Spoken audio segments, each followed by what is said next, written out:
নতুন মানুষ নতুন কিছু রান্না করবে এটা তো শুনেই অবাক। আর এইটা যদি হয় রাউমিন, আমি কিন্তু কখনো রাউমিন তেমন একটা পছন্দ করি না, আবার খাইও না।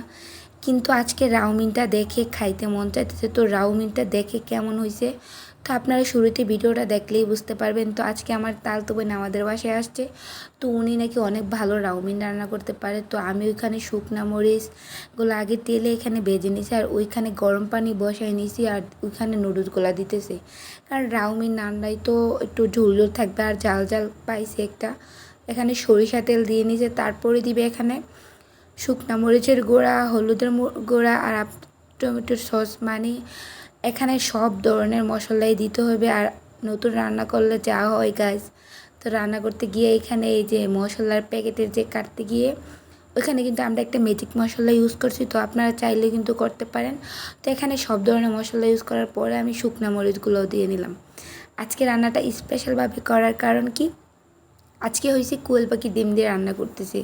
কারণ আমার আবার তালতো বোনে এই যে ফার্ম মুরগির ডিম, হাঁসের ডিম খায় না, ওনার অ্যালার্জির প্রবলেম আছে।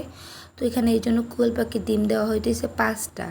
কোয়েল পাখির ডিমগুলো দিয়ে এইভাবে হাত দিয়ে একটা চামচ নিয়ে খুব ভালো করে নাড়া দিয়ে নিলে কোয়েল পাখির ডিমগুলা গলে যায়। এইভাবে রাউমিন রান্না করছে। তারপরেই দিবে লাস্ট উলানের আগে সসগুলো, আর এই সসগুলো দেওয়ার পরে কালারটা একদম চেঞ্জ হয়ে গেছে। আর এইভাবে সস দিলে কিন্তু অনেক বেশি মজা হয়।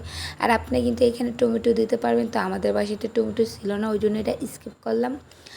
এখানে কিন্তু এই যে সবগুলা দিতেছি টমেটো সস দেন, টমেটো সস দিতে গিয়েও টমেটোর কাগজটা ফালাই দিছে। কেমন ব্যাক করলে এখন বুঝে নতুন রান্না করলে যা হয়। তারপরে আমি এক হাত দিয়ে ভিডিও করতেছি, আরেক হাত দিয়ে আমি এই টমেটো সসগুলো দিতেছি। তো আমার তো অভিজ্ঞতা আছে রান্নার মোটামুটি ভালোই, ওই জন্য আমি দিতে পারি। তো এইখানে কিন্তু রাউমিনটা রান্না করা হয়েছে, আর এত বেশি মজা হয়েছে। আমার বিয়ানকে অনেক অনেক ধন্যবাদ ভিডিওটা দেখার জন্য। আল্লাহ হাফেজ।